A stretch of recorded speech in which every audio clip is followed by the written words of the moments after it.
Very good morning class. देखो आज हम हमारा नया लेवल ही चालू कर रहे हैं। मेरे से तुम्हारी शुरुआत हो रही, कितनी बढ़िया बात है। ठीक है, तो सीएस एग्जीक्यूटिव में वेलकम है, मोस्ट वेलकम। और सीएसईटी तो तुम्हें पता ही है, बड़ा आसान सफर रहा होगा, ज्यादा कुछ खतरनाक परेशानियां नहीं हुई होगी, पर सीखने को काफी कुछ मिला होगा, इतना समझ में आया। ये आसान तो बिल्कुल नहीं है, पहले इस बात को दिमाग से निकाल दो। सीएस एग्जीक्यूटिव बहुत हाई लेवल एग्जाम है, और एक तुम्हें एकदम खतरनाक बात बता रही हूँ मैं, जो तुम्हें सुन के ऐसा लगेगा कि मैम क्या बोल रही है। सीएस प्रोफेशनल से ज्यादा खतरनाक है CS. Professional is much easier, क्योंकि प्रोफेशनल से उन्होंने टैक्स हटा दिया, एक ही प्रैक्टिकल सब्जेक्ट था वो भी हटा दिया। और तुम्हें पता है हम सीएस कर रहे हैं तो हमारी थ्योरी अच्छी है एज कंपेयर टू प्रैक्टिकल। समझ में आ रही चीज? आ जाओ।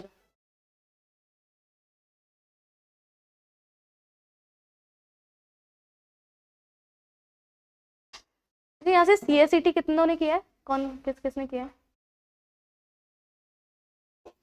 ठीक है, तभी कुछ नए नए फेसेस दिख रहे हैं मुझे, तो जाते आते दिख जाते थे कुछ बच्चे। आपका नाम क्या है जो अभी अभी एंटर करे हो आप? भूमि। तो टैक्स हटा दिया प्रोफेशनल में से, ऊपर से दो ओपन बुक सब्जेक्ट है। ओपन बुक सब्जेक्ट क्या होता है? बुक ले जा सकते हैं एग्जाम में, ये तो हमारा सपना था बचपन से कि एक बार हमें बुक तो दो, फिर बताते हैं इन लोगों को। कभी बुक मिल जाए हमें तो छाप देंगे ऐसा का ऐसा, तब पता चलेगा मम्मी पापा लोगों को, टीचर्स को। अब वो सपना पूरा कर दिया है आईसीएसआई ने, तो वो सपना नहीं है, वो बोल रहा है कि बुक ले जाओ फिर पास होकर दिखाओ। ठीक है, तो पर पढ़ना तो नहीं है ना, कम से कम बुक अगर हमारे पास है तो हमें पढ़ना तो नहीं पड़ेगा ना घर में। समझ में आई चीज? तो वहां पे 7 सब्जेक्ट्स हैं, 5 आपके प्रॉपर सब्जेक्ट्स है ना, कोर सब्जेक्ट्स है, 2 आपकी ओपन बुक है। ठीक है, तो पहले 9 से 7 कर दिया उन्होंने, पहली चीज तो टैक्स उड़ा दिया।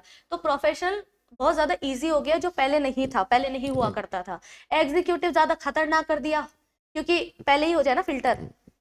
प्रोफेशनल तक पहुंचाना क्यों उन बच्चों को, है ना, जो डिजर्व नहीं करते प्रोफेशन तक पहुंचने के लिए। तो एग्जीक्यूटिव में सबसे ज्यादा मेहनत करनी है, और मैंने आज तक कोई भी एक स्टूडेंट ऐसा नहीं देखा जिस जो एग्जीक्यूटिव क्लियर हो और प्रोफेशनल उससे ना हो पाए। ऐसा कोई नहीं, वो सीएस बनता ही है फिर। तो एग्जीक्यूटिव में जान लगा देनी एकदम से। अब ये बातें पहले दिन ही कर सकते हैं, क्योंकि बाद में तो जान लगा रहे होंगे ना, ऐसे थोड़ी ना बोलेंगे जान लगाओ जान लगाओ, जान लगाएंगे ही फिर। समझ में आ गई चीज? तो पहले दिन ही बता रही हूँ, एग्जीक्यूटिव को ऐसे हलवा समझने की जरूरत नहीं है। ठीक है, तो अच्छे से पढ़ना पड़ेगा इसको, पहले दिन ही बता रही हूँ, पहली क्लास है क्योंकि। समझ में आ गई चीज? अब देखो हमारा थोड़ा सब्जेक्ट की बात कर लेते हैं। मोटिवेशन तो मिल गया है तुम्हें कि प्रोफेशनल से ज्यादा खतरनाक है, तो यही जान लगानी है। सीए की तरह नहीं होता, सीए में फाइनल हार्ड होता है, सीएस में थोड़ा सा। ऑब्वियसली प्रोफेशनल में चेकिंग हार्ड होगी, ऑब्वियसली वहां पे अलग हमारे स्ट्रगल्स होंगे, अलग इश्यूज होंगे, लेकिन इतने multiple subject, multiple acts, multiple laws पढ़ना, ऊपर से 2 प्रैक्टिकल सब्जेक्ट भी है, टैक्स और अपना अकाउंट्स, तो वो भी हमें डील करना पड़ता है अलग से। तो अकाउंट्स किसकी बढ़िया थी एकदम 11th 12th में? आपकी बढ़िया थी, तो चलो तुम्हारा तो एक सब्जेक्ट का तो काम हो गया। तो मैं डांस करते करते पढ़ाती हूँ, उसकी वजह से गायब हो जाती है चीजें। और अच्छा, कॉमर्स से कौन कौन है? सारी है? कोई है साइंस का या आर्ट्स का कोई?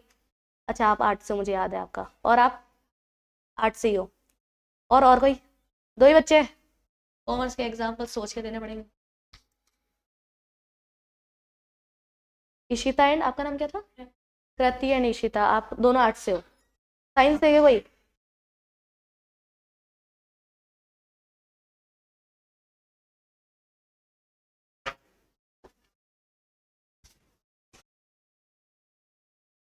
आ जाओ, देखो आपके मॉड्यूल 1 का पेपर 3 होने वाला है ये। ठीक है, एसबीएल नाम देखो पहले तो इसका, setting up of business industrial and labour laws. ये पार्ट ए है आपका, जो 60 मार्क्स का होगा, और ये पार्ट बी है आपका जो कि 40 मार्क्स का होगा, 40 मार्क्स। ठीक है, तो जैसे कि मैं अभी बता रही थी, वो हम देख लेते हैं। सेटिंग अप ऑफ बिजनेस, इसमें हम बात करेंगे कि अलग अलग तरह के, अलग अलग प्रकार के बिजनेस होते हैं, उनको बनाया कैसे जाता है। क्योंकि देखो सबसे इंपॉर्टेंट काम अगर कोई पीसीएस का होता है ना, वो होता है कंपनी बनाना। ठीक है, और अलग अलग बिजनेसेस है उनको बनाना। तो वो एडवाइस देता है, डॉक्यूमेंटेशन तैयार करता है, सर्टिफाई करके देता है, और उसके बेसिस पे आपका रजिस्ट्रेशन वगैरह होते हैं। ठीक है, तो ये हमें पढ़ना पड़ेगा पार्ट ए में। थोड़ा सा डॉक्यूमेंट्स वगैरह चीजें आएगी इसके अंदर, प्रोसीजरल थोड़ा ज्यादा है ये, पहले ये होगा फिर बाद में ये होगा, ये कॉन्सेप्ट ज्यादा है, प्रोसीजर ज्यादा है, डॉक्यूमेंट्स ज्यादा है, याद करने की चीजें। ये है पार्ट ए आपका। पार्ट बी जो है इंडस्ट्रियल लेबर लॉ, ये बहुत ज्यादा इंटरेस्टिंग है, बहुत ही मजेदार है ये, और ज्यादा हार्ड भी नहीं है। ठीक है। और मैं पूरा नोट से पढ़ाऊंगी, तो नोट्स भी मैं ही बनवाऊंगी, तुम्हें बनाने की कोई जरूरत नहीं है, ठीक है। बाकी सब्जेक्ट्स के बनाना, क्योंकि मेरे को तुम पे बिल्कुल भरोसा नहीं है। मैं तुम्हें बोलूँ नोट्स बनाओ और तुम घर जाके बना लो, ऐसा होता तो क्या ही बात है, लेकिन बनानी चाहिए। नोट्स के बिना आप नहीं पढ़ सकते एग्जीक्यूटिव, क्योंकि इतना ज़्यादा सिलेबस है। अगर आपने कंपाइलर उठाया, अपनी बुक उठाई एग्जाम से एक दिन पहले, तो मैक्सिमम अगर मैं बोलूँ तो 3 चैप्टर कर पाओगे, 20 में से 3 ही हो पाएंगे एक दिन पहले, एग्जाम से एक दिन पहले। तो छुट्टियां भी कम होती है हमारे। चलो तुम तो एक मॉड्यूल दे रहे हो तो तुम्हें बीच में दूसरे मॉड्यूल की छुट्टी आ जाएगी, नहीं तो कंटिन्यूस पेपर होते हैं ना, 1 2 3 4 5 6 7 8 ऐसे होते हैं पेपर, बिना बिना कोई रहम के, एकदम डायरेक्ट, ठीक है। तो तुम्हारे तो जब जैसे फर्स्ट पेपर JIGL का है, सेकंड पेपर होता है उसका सिक्योरिटी लॉज का, मॉड्यूल 2 का, ठीक है। तो और तीसरा आपका होगा कंपनी लॉ का। तो कंपनी लॉ के बीच में तुम्हें एक दिन की छुट्टी मिल जाएगी, क्योंकि मॉड्यूल 2 का पेपर होगा। तो वो भी ऐसी मिली है तुम्हें, मतलब वो भी छुट्टी है नहीं एक्चुअल में, बट तुम्हें मिल जाएगी। तो भी एक ही दिन की है, एक दिन बहुत कम होता है इतना बड़ा सिलेबस करने के लिए। तो तुम JIGL का पेपर देके तो आके सो जाओगे, ठीक है। फिर अगले दिन एक दिन में तुम्हें इतनी मोटी किताब पढ़नी, 800 पेजेस पढ़ने, पॉसिबल है क्या?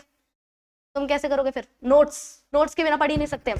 समझ में आ गई चीज? तो नोट्स बनाने जरूरी है, सब सब्जेक्ट के बनाने जरूरी है, सब सब्जेक्ट के बनाना। CFM के तो क्यों बनाने, CFM की तो प्रैक्टिस करनी पड़ेगी, तो अकाउंट्स है क्योंकि वो। बाकी 3 सब्जेक्ट बचे तुम्हारे, JIGL, कंपनी लॉ और SBL, तीनों के बढ़िया नोट्स बनने चाहिए, ठीक है। लेबर लॉस के मैं खुद बनाऊंगी, एक एक टॉपिक के बनाएंगे हम नोट्स, इससे हम बिल्कुल रिस्क नहीं ले सकते। ये वो पार्ट है जिससे तुम्हारा पूरा ग्रुप निकल सकता है, सिर्फ सब्जेक्ट नहीं, पूरे ग्रुप इस पे ही डिपेंडेंट है। ये 40 मार्क्स का जो लेबर लॉज है ना, इसी पे डिपेंडेंट है। इजी है इसका मतलब नहीं लाइटली लेना है, इजी है मतलब ज्यादा अच्छे से पढ़ना है, ताकि ये तो हम सिक्योर कर ही ले, बाकी देखा जाएगी। समझ में आ गई चीज? उल्टा चलना होता है, जो तुम्हारे 11th 12th में तुम्हारे दिमाग में रहता था ना, अरे 90 लाते हैं, ठीक है, 90 तो आने ही चाहिए, 80s में तो आने ही चाहिए। यहाँ ऐसे नहीं चलता, यहाँ पे पहले 40 का जुगाड़ करो, क्योंकि वो नहीं आ पाता है। पहले 40 का जुगाड़ हो गया ना, उसके बाद एग्जामिशन का ट्राई करना चाहिए कि हमारे एग्जामिशन आनी चाहिए, या ये सब्जेक्ट हमारा कोर है, इसमें हमें ज्यादा मार्क्स लाने। समझ में आई चीज? तो तुम्हारी स्ट्रेटेजी क्या होनी चाहिए? ये तुम्हारे सब्जेक्ट है, JIGL, कंपनी लॉ, SBL और CFM। तो देखो JIGL का जैसे मैंने तुम्हें बताया, 100% का एक ही पेपर होता है पूरा का पूरा, कोई बाइफर्केशन नहीं है। और पहला पेपर होता है तो ICSI थोड़ा सा लेवल अप करके देता है, ताकि आगे वाले पेपर के तुम्हारे वैसी कॉन्फिडेंस ही खत्म हो जाए, बच्चा वापस से आए ही नहीं पेपर देने, सेंटर पे कंपटीशन एलिमिनेट कर दो पहले ही, ठीक है। तो थोड़ा सा ट्रिकी होता है, एकदम डायरेक्ट ऐसे इजी पेपर नहीं आएगा। ऐसा नहीं है कि बहुत ही हार्ड आता है, ऐसा भी नहीं है, सब्जेक्ट ही नहीं है ज्यादा हार्ड, इंटरेस्टिंग है, बच्चों को पसंद है, तो लेकिन थोड़ा सा लेवल अप करके देता है, क्योंकि पेपर 1 है। दूसरा, इसमें बाइफर्केशन नहीं है, तो हमें पूरा सब्जेक्ट पढ़ना पड़ता है। हम ये नहीं बोल सकते कि है ना चलो 4 चैप्टर स्ट्रॉन्ग कर लेंगे तो 40 आ जाएंगे, तुम्हें क्या पता उन 4 में से आने वाला है। समझ में आ गई चीज? तो ये एक इशू आता है इसके साथ। कंपनी लॉ हमारा कोर सब्जेक्ट है, ठीक है, इसमें अच्छा खासा बाइफर्केशन है, लेकिन कंपनी लॉ पे हम ट्रस्ट नहीं कर सकते ज्यादा, क्योंकि हमारा इंपॉर्टेंट सब्जेक्ट है, तो इजी नहीं देंगे, ठीक है। SBL में हमारा बाइफर्केशन है, तो इसको टारगेट कर सकते हो, और CFM को कर सकते हो अगर तुम्हारा प्रैक्टिकल अच्छा है। लेकिन अगर तुम्हारा प्रैक्टिकल अच्छा नहीं है, तो तुम्हें JIGL, कंपनी लॉ में से एक सब्जेक्ट उठाना पड़ेगा। अगर 4 में से 2 सब्जेक्ट तुम्हारे एकदम अच्छे से तुम्हें नहीं आते, तो यहाँ पे एग्रीगेट बनना बहुत मुश्किल हो जाता है, क्योंकि 40 जितना तो तुम पढ़ लोगे, सब पढ़ने वाले बच्चे लग रहे हो मुझे, होशियार बच्चे, तो 40 जितना जुगाड़ तो तुम चारों में कर लोगे, मुझे लग रहा है। तुम में कॉन्फिडेंस है, मेरे को पहले दिन देखते ही पता चल जाता है। लेकिन जो एग्रीगेट में तुम फंस सकते हो, ठीक है, क्योंकि उसमें एक्स्ट्रा चीजें चाहिए। तो SBL तो उठाना ही है, क्योंकि इसमें लाना बहुत ज्यादा पॉसिबल है और बहुत आसान भी है। बाकी अगर CFM अच्छे, जिन्होंने जैसे मैंने पूछा था कि किन किन का प्रैक्टिकल अच्छा है या फिर अकाउंट्स अच्छी है, तो वो तो CFM उठा लो, क्योंकि तुम्हें भी पता है, बचपन से सुन रहे हो, थ्योरी में मार्क्स नहीं आते, प्रैक्टिकल में ज्यादा अच्छे मार्क्स आते हैं। ये बचपन से सुन रहे हो तुम, और ये सच भी है, क्योंकि थ्योरी में इंसान अपने मूड के अकॉर्डिंग भी मार्क्स दे सकता है। यार बढ़िया, ज्यादा मजे नहीं आया, चलो छोड़ो, अभी भी किसी ने कुछ बोल दिया, मूड खराब है, चलो मार्क्स काट लो। प्रैक्टिकल में कैसे काटेगा मार्क्स? जो लिखा है, आंसर मैच कर रहा है, स्टेप सारे हैं, आंसर मैच कर रहा है, बैलेंस शीट मैच हो रही है, तो क्यों नहीं देगा फुल मार्क्स? तो 5 में से 5 नहीं आ सकते थ्योरी में, और 5 में से 5 प्रैक्टिकल में आ सकते हैं, ठीक है। तो CFM जिनका बढ़िया है, उन्होंने तो पकड़ के बैठ जाओ, ये दोनों सब्जेक्ट तुम्हारे हो गए, तुम्हारा और काम आसान हो गया। लेकिन जिनका CFM अच्छा नहीं है, जो मोस्टली का नहीं होगा, ठीक है, तो कंपनी लॉ, JIGL में से जो तुम्हें अच्छा लगे ना, जिसमें तुम्हें बहुत ज्यादा इंटरेस्ट है, क्योंकि दोनों इंटरेस्टिंग बहुत है, ठीक है, बोरिंग कभी नहीं लगेंगे तुम्हें, ये टेक्निकल है पर इंटरेस्टिंग बहुत है, तो जो तुम्हें अच्छा लगे ना वो तुम ज्यादा अच्छे से पढ़ना। और देखो कंपनी लॉ में तो 40 ही नहीं आएंगे अच्छे से नहीं पढ़ोगे तो कंपनी लॉ तो हमें ज़्यादा पढ़ना ही है। तो मैक्सिमम मार्क्स किसको देने, कंपनी लॉ को। सबसे ज़्यादा किसको टाइम देना है, कंपनी लॉ को, ठीक है। और अपना टारगेट किसको बना सकते हो, एसबीएल को तो बनाना नहीं है, फिर दूसरा सब्जेक्ट जो तुम्हें अच्छा लगे बना लेना। ये हमारी स्ट्रेटेजी रहेगी अपना ग्रुप निकालने की। समझ में आ गई चीज़। अब एसबीएल पे आ जाते, थोड़ा सा तुमसे मुलाकात करवा देते सब्जेक्ट की क्या है। ये रहने वाला तुम्हारा part 1 60 marks, part 2 40 marks. 40 marks में से 7 चैप्टर्स आते हैं, जिसमें से 5 चैप्टर्स है जो कि कोर्स चैप्टर्स है ना, और 2 चैप्टर वो थोड़ा इंट्रोडक्टरी है, तो वो बहुत इजी है, टाइम पास से ज्यादा वेटेज के नहीं है, तो वो तो हम इजीली पढ़ लेंगे। 5 चैप्टर में तुम्हें बहुत ज्यादा मेहनत करनी है, उससे तुम्हारे 40 मार्क्स आ रहे हैं, तो ये क्या अच्छी डील है कि नहीं है, बहुत अच्छी डील है। 5 चैप्टर पढ़ के 40 मार्क्स आ रहे, पास हो रहे, और क्या चाहिए। तो अगर 40 में से मान लो तुम 30 भी लाते हो, क्योंकि थ्योरी में पूरे मार्क्स नहीं आते, तो अनरियलिस्टिक नहीं रहना, बट स्टार्टिंग से डिलुलू में नहीं रहना, डिलुलू में, ठीक है, हमें एकदम रियलिटी के साथ चलना है। तो 30 मार्क्स हमारे आ रहे हैं, तो 60 में से 10 नहीं ला सकते क्या, तो फेल तो कोई नहीं कर सकता तुम्हें सब्जेक्ट में। जब फेल नहीं कर सकता तो एग्जाम्शन लाओ ना, इसको इतना पढ़ लो कि 30 ले आओ। 30 और 30 कितने होते हैं, 60। 60 में क्या आती है, एग्जाम्शन। एग्जाम्शन क्या होती है, वापिस से सब्जेक्ट नहीं देना पड़ेगा अगर फेल हो गए तो भी, पता है ना, एग्जाम्शन नहीं पता था। 60 या उससे ज्यादा अगर आपके मार्क्स आते हैं किसी सब्जेक्ट में, तो ऐसा माना जाता है कि तुमने बहुत अच्छे से पढ़ा उसको, ठीक है, तो आपको वो दोबारा नहीं देना पड़ेगा सब्जेक्ट। चाहे आपका एग्रीगेट कम रह गया, या किसी में मान लो 39 आ गए, तो ग्रुप तो नहीं निकलेगा, ठीक है, लेकिन आपको ये सब्जेक्ट नहीं देना पड़ेगा, फिर अगली बार 3 ही सब्जेक्ट देने पड़ेंगे।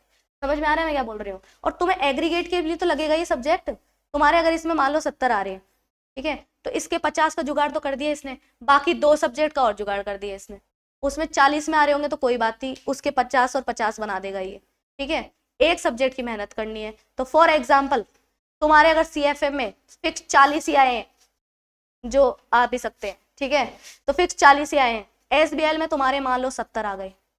समझ में आ गई चीज। कंपनी लॉ में तुम अराउंड 50 कुछ लिया है, क्योंकि तुम बहुत अच्छे से पढ़ोगे, पढ़ना ही है, ठीक है, और जेआईजेल में भी 40 आ गए, तो बताओ तुम पास हो कि नहीं हो। किसने कराया, एसबीआई ने, ऐसे करा सकता है एसबीआई।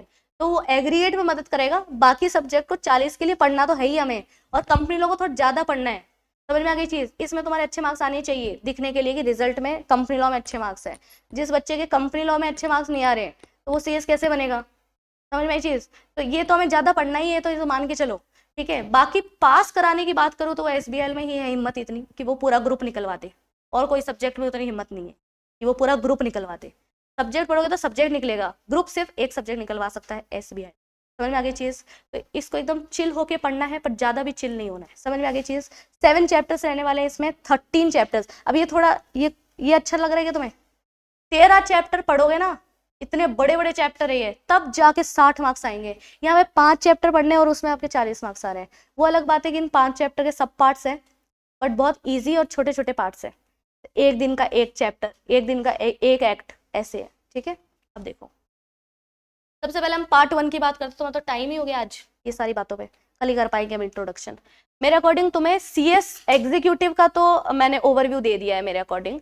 सब्जेक्ट का हमारा बाकी रह गया है ड्यू टू टेक्निकल इश्यूज, ठीक है, इसको हम कल ही सॉल्व कर पाएंगे। और कुछ डाउट हो तो पूछो सीएस के रिगार्डिंग, सीएस एग्जीक्यूटिव के रिगार्डिंग और सब्जेक्ट के रिगार्डिंग।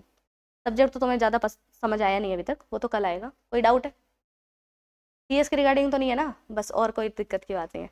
सीएस तो करनी है, बनेंगे सीएस, ठीक है। तो ठीक है, अब अपन कल आगे का देखेंगे कि ये चैप्टर में मतलब सब्जेक्ट में हमें क्या क्या रहने वाला है, ये सब हम कल देखेंगे, क्योंकि आज का तो तुम्हारा हो गया काम। चलो थैंक